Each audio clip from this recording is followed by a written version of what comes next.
This is Hearts of Heroes. The water looked perfectly calm and blue and clear the way that I like it. A kayaker hits the ocean for a day of fishing. I knew I was in trouble right away. Wind, currents, and he's suddenly blown miles out to sea. He wasn't home. I knew something was the matter. I knew that I wasn't going to be able to paddle in at that time. At that moment, I was just pretty much helpless. His only lifeline? A team of highly trained rescuers. We are highly motivated to try to find them because we don't know what the medical condition is of the person. It was extreme desperation from all of us. Whether by air or by sea, true heroes turn turbulent waters into tales of triumph.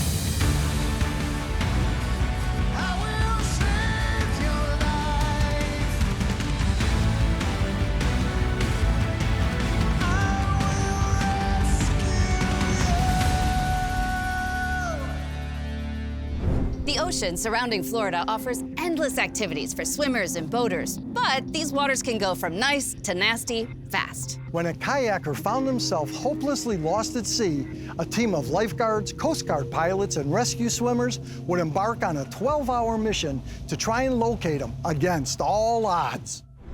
Grayton Beach, located on the Florida Panhandle, consistently ranks among the most beautiful shorelines in the United States.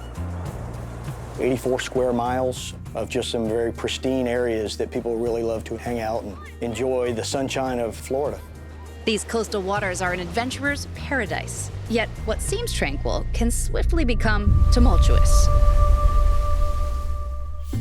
In March of 2024, Chris Smelly, his wife Josie, and their 4 children went from their home in Alabama to Grayton Beach for their annual family vacation. We loved the food, the atmosphere, and just enjoying great family time. We love the beach. It's our happy place. Chris loves the ocean, so we just go there every chance we can. On Friday morning, Chris, a former Stark College football quarterback, took his rented kayak for a short fishing trip. The water looked perfectly calm and blue and clear the way that I like it. Jumped at the opportunity to get out on my kayak for the first time that week. Because he only planned to be out for a short while, Chris didn't bring any food or a life jacket, and he had very little water with him.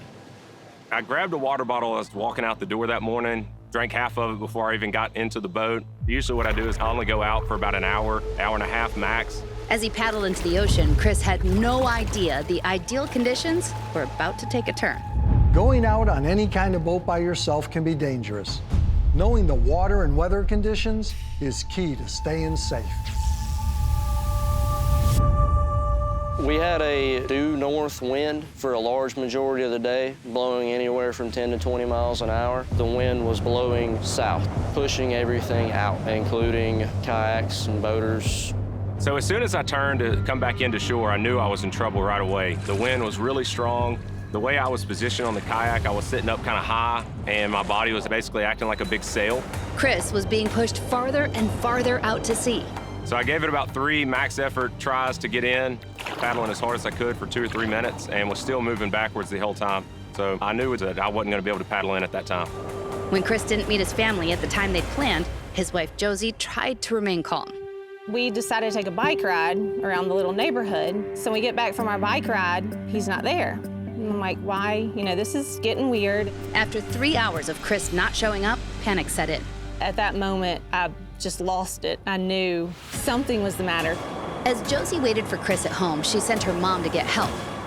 I said, go to the beach and tell the lifeguard he's missing and he should be back. He would not be gone this long. I immediately had my lifeguards begin patrolling the waterline, looking for anybody that matched Chris's description and any kayaks that matched the original description that we had of the kayak. Unlike most beach patrols, the Grayton Beach lifeguards are part of the fire department. So we have a beach safety division that provide the lifeguard services for the beach. And they are trained for all kinds of emergencies. We have 4 jet skis that are available 24/7, 365, and we can launch the jet ski and get it seaborne in under 2 minutes. Safety Officer Austin Kisner immediately deployed their officially designated watercraft. So the jet skis go out and they start with running parallel to shore, scanning the entire water area, just constantly looking back and forth. They said their limit was only about a mile off the shore. So they looked and couldn't find him. But in my head, I'm thinking if he's only a mile off the shore, he would be back. Instinctively, she knew Chris was being blown deeper out to sea. Coming up, finding Chris would be an almost insurmountable challenge. It may only be their head and neck above the water. We're talking square miles of searching. But first, some essential advice for anyone out there ready to embark on a boat of any kind. According to recent U.S. Coast Guard statistics, 87% of drowning victims in recreational boating accidents were not wearing a life jacket. With today's technology, personal flotation devices are lighter and more comfortable than ever. Many are equipped with LED strobe lights, waterproof whistles, and GPS transmitters that'll help pinpoint your exact location. Be smart, wear your flotation jacket, and remember, safety never goes out of fashion.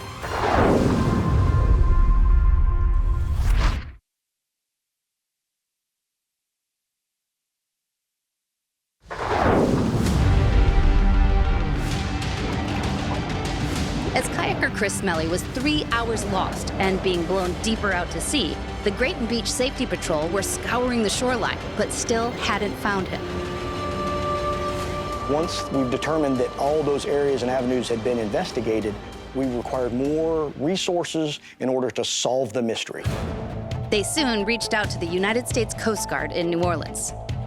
We're one of the Coast Guard's busiest rotary wing search and rescue units. Air Station New Orleans is uniquely situated in the fact that we cover multiple areas of responsibility. We will provide search and rescue from Lake Charles, Louisiana, all the way to Apalachicola, Florida.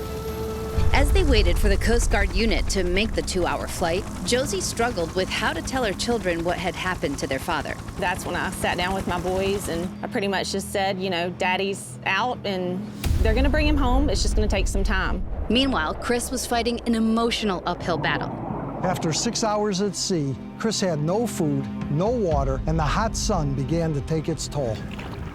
Exhausted, hungry, and sun-drenched, the former college quarterback's clutch instincts kicked in. I had a big fishing coat on, and I used that for sun protection and kind of moved it from my legs back to my body and kind of used it as a blanket throughout the day. Back on shore, the authorities set up a central command center, gathering crucial information from the multiple rescue agencies on site. They then relayed it to the Coast Guard. This particular case was run by Sector Mobile. They take all that initial information, find out the last known position, they call family members, get as much information as they can. With all that information, the Coast Guard ran a unique computer simulation that uses wind and weather patterns. There is an online program that simulates if there's 100 rubber duckies dropped in one area. We draw a box that will ultimately find the large majority of those and put us in the area where the wind or the currents from the ocean may have pulled them out to sea. From there, they develop a search pattern. The Coast Guard deployed a rescue helicopter. On board were Commander Travis Rhea, co-pilot Zach Moss, rescue swimmer Graham McGinnis, and Glenn Mason Lewis, the flight mechanic. The team began their search to find Chris. The team was relying on both their eyes and an infrared camera system, or FLIR. The forward-looking infrared is a tool that senses differences in ambient temperature. So it's picking up that temperature differential that gives the ability for the optics to see a target from a long distance away. Even with high-tech tools, finding Chris was like finding a needle in a haystack. We're talking square miles of searching. If we're looking for somebody who is in the water, it would be the equivalent of looking for a basketball that's floating on top of the water from 300 to 500 feet in the air. Out on the ocean, Chris was faced with a difficult decision. Should I try to get off the kayak and try to swim in? Should I just stay put? And so I was kind of going through the possibilities of what was the safest and best thing. He didn't have a life jacket on, and the fact that he couldn't paddle in on the kayak means that if he would have gotten in the water, it would have been 3 times more difficult to swim. I made up my mind that I was going to stay with the kayak. I saw that there were helicopters and planes in the air. While Chris could see the rescuers overhead, they couldn't see him. As the hours drag on, we are diligently working to stay focused. It's hard to stare at a computer screen. It's hard to stare out the window for hours on end without finding yourself drifting off or being distracted. Back on shore, doubts were creeping into Josie's mind.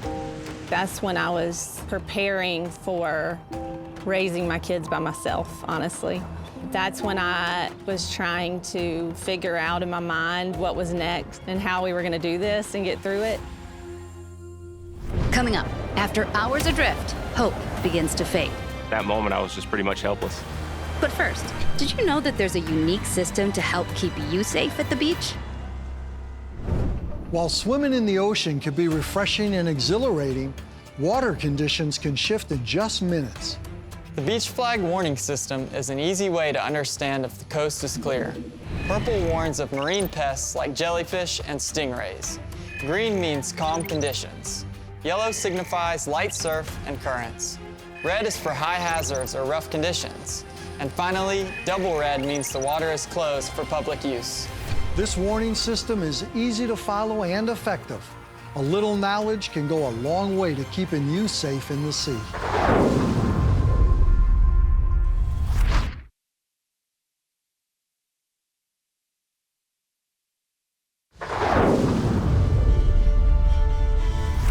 Former college football star quarterback Chris Smelly had been adrift in the ocean for hours, and with no food or water, his time was running out. But there was no way that these brave rescuers would give up on Chris. They were in it for the long haul. We are highly motivated to try to find them as quickly as possible because we don't know what the medical condition is of the person.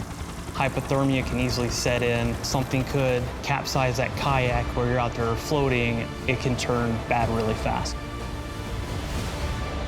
By this point, an exhausted Chris was being pushed deeper out to sea for more than 8 hours without any food or water.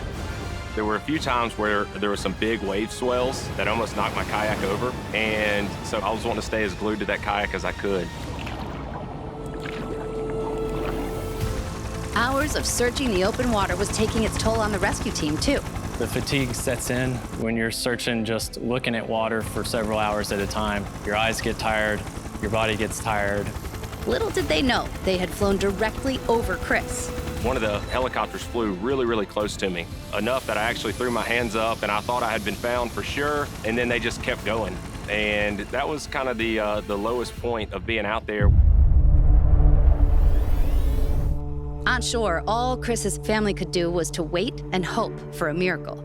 It was extreme desperation from all of us, struggling with knowing it had been a really long time and he was missing. Chris had now been lost at sea for 11 hours. Although exhaustion had set in, he was locked into survival mode. Then it hit me, I might run out of energy. I mean, I haven't had anything to eat all day.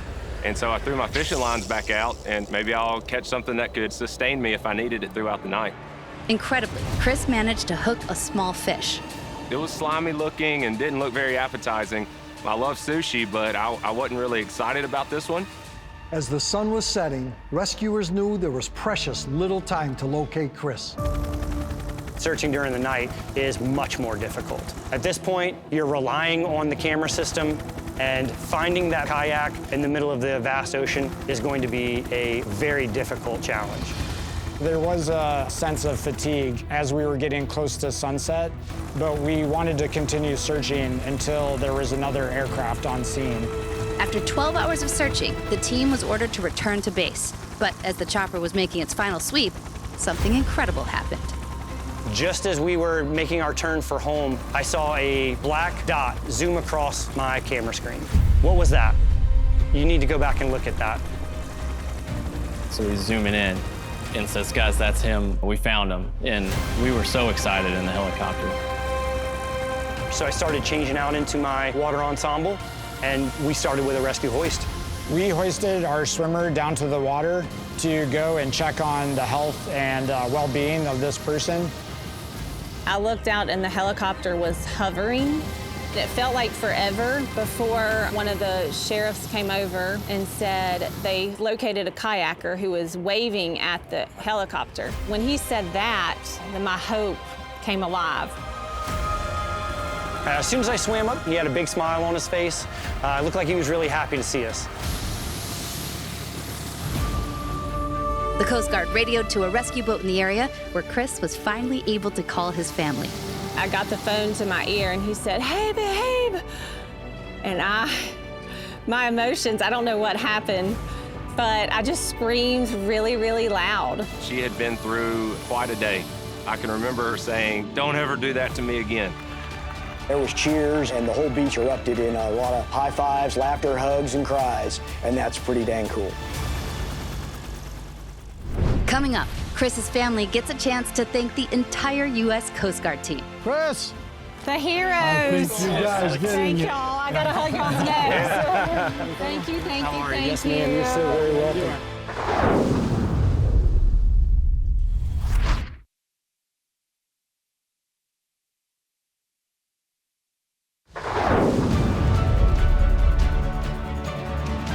It took a dedicated team from the South Walton Fire District, its water safety officers, and the U.S. Coast Guard to bring lost kayaker Chris Smelly home safely.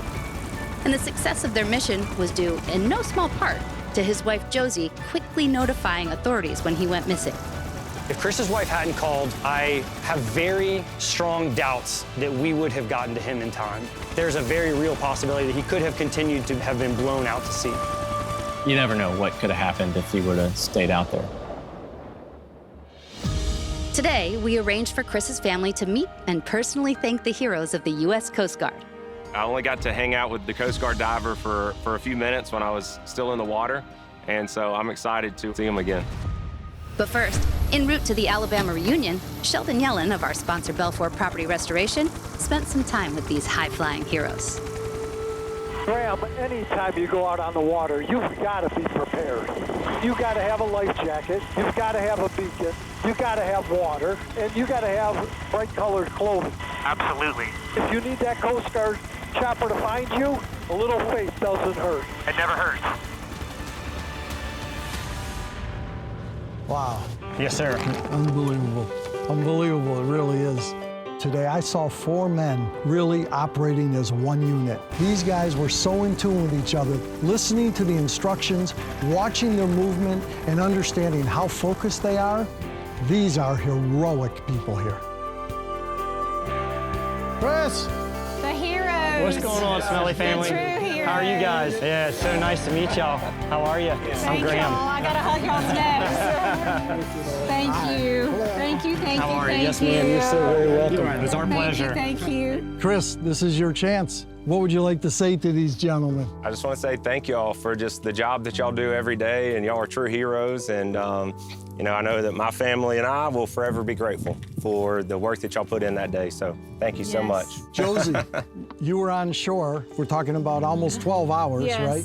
What was going through your mind? What's incredible is that I just feel like I had a direct line of communication with the best of the best. Like when you think of the Coast Guard, I think of true heroes, and I'm just thankful that y'all took the time to come and find him so he didn't have to be out there all night. I had been seeing you guys flying all throughout the day, you know, and so I didn't know how hard it would be to spot me or if you would be able to spot me, and I knew eventually it would happen. Thank you, He guys. had faith in y'all. Yeah. Takes a little bit of luck and a lot of faith. Yeah. It's hard work. Thank you so much. You are very welcome. Thank you for saving my day. Very welcome. It was our pleasure and our honor, man. Absolutely. My kids and I definitely met our heroes today. It was just incredible getting to hear their perspective of spotting him down in the ocean from that far away, and just the fact that they were so persistent. They're everyday heroes. They put their lives on the line every day. And so thankful for the job that they do and for the positive outcomes that they bring about every day. I think that this story proves that what the Coast Guard does works. We have tactics and techniques in place that are tried and true, together with a crew that will stop at no end until we achieve our mission. This is absolutely why we do what we do. I think every one of us here joined for this particular reason, to save lives. That's what the Coast Guard is all about. I'm just thankful for the first responders, and I felt like all those groups really worked together to create a good outcome. All those people getting right to work and working so hard, they're definitely the true heroes in this.